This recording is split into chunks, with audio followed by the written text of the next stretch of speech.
Sweet barfi చేయడం చాలా easy.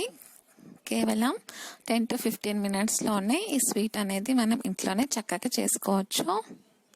ఇందుకోసం గ్యాస్ ఆన్ చేసి ఒక కడాయి పెట్టుకోండి. అందులో 2 to 3 టేబుల్ స్పూన్స్ ఆఫ్ నెయ్యి వేసుకోండి.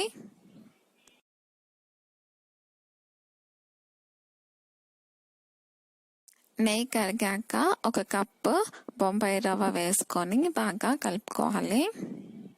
రవ్వ గోల్డెన్ కలర్ వచ్చేంత వరకు ఇలా బాగా రోస్ట్ చేసుకోవాలి. ఇలా నెయ్యిలో రోస్ట్ చేసుకోవటం వల్ల మనకి స్వీట్ అనేది చాలా టేస్ట్గా ఉంటుంది. వేయించిన రవ్వని వేరే ప్లేట్లోకి తీసుకొని పక్కగా పెట్టుకోండి.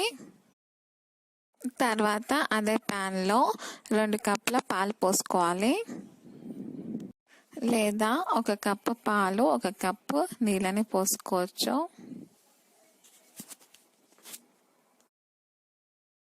ఇలా పొంగొచ్చే వరకు ఉంచుకోవాలి.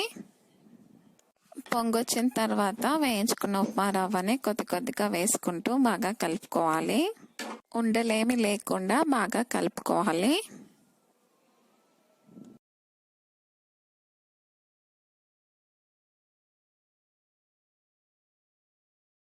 ఇలా దగ్గర పడిన తర్వాత ఇందులో 1/2 కప్ వరకు షుగర్ని వేసుకొని బాగా కలుపుకోవాలి. స్వీట్ ఎక్కువ ఇష్టపడే వాళ్ళైతే 3/4 కప్ షుగర్ని యాడ్ చేసుకోవచ్చు. తర్వాత లాస్ట్లో ఒక 1/2 టేబుల్ స్పూన్ ఆఫ్ ఇలాచీ పౌడర్ని వేసుకొని అలాగే 1 టేబుల్ స్పూన్ ఆఫ్ నెయ్యి వేసుకొని బాగా కలుపుకోవాలి.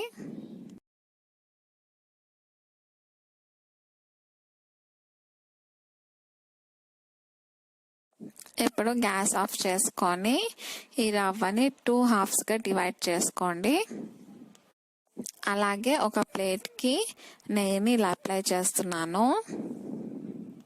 వీడియోలో చూపించిన విధంగా నెయ్యిని అప్లై చేయండి. తర్వాత ఇందులోకి ముందు పెట్టుకున్న సగం భాగాన్ని ఇలా ప్లేట్లోకి వేసుకొని పెట్టుకోవాలి.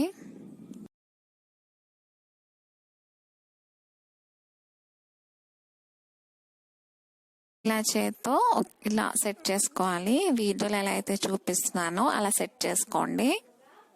మిగతా సగంలో ఇలా ఫుడ్ కలర్ అనేది యాడ్ చేసుకుంటున్నాను. ఇప్పుడు ఇదంతా మొత్తం ఒకసారి బాగా కలుపుకోవాలి. తర్వాత ఇలా ఫుడ్ కలర్తో చేసిన మిశ్రమాన్ని కూడా ఇలా సెట్ చేసుకోవాలి.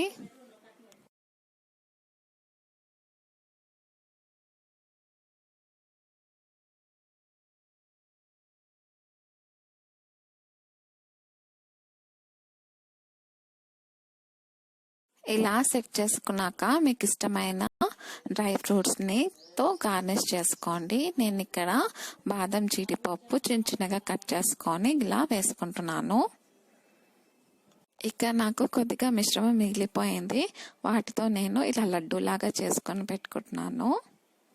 అంటే మీరు ఇలా లడ్డూలాగా కూడా చేసుకొని తినచ్చు, చాలా బాగుంటుంది. ఒక 10 నిమిషాల తర్వాత మీకు ఇష్టమైన షేప్లో దీన్ని కట్ చేసుకోవచ్చు.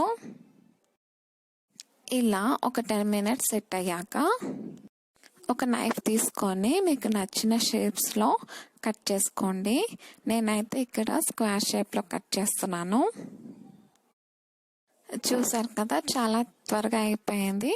ఎక్కువ శ్రమ కూడా తీసుకోవాల్సిన అవసరం లేదు. ఇలా ఈ స్వీట్ బర్ఫీని ఇంట్లోనే చాలా చక్కగా చేసుకోవచ్చు. టేస్ట్ అయితే చాలా అంటే చాలా బాగుంది. మీరు ఒకసారి రెసిపీని ట్రై చేయండి. ఎలా ఉందో నాతో కమెంట్ బాక్స్లోకి షేర్ చేసుకోండి. పిల్లలు అయితే ఈ స్వీట్ బర్ఫీని చాలా ఇష్టపడతారు. కేవలం ఉప్మా రవ్వ, నెయ్యి అలాగే పంచదార ఉంటే చాలు ఎంతో తీయగా టేస్టీగా ఉండే ఈ స్వీట్ బర్ఫీని రెడీ చేసుకోవచ్చు. రెసిపీ మీకు నచ్చింది అనుకుంటున్నాను. మరిన్ని ఇంట్రెస్టింగ్ రెసిపీస్తో నేను మిమ్మల్ని కలుస్తాను నెక్స్ట్ వీడియోలో. Thank you friends. Thank you for watching.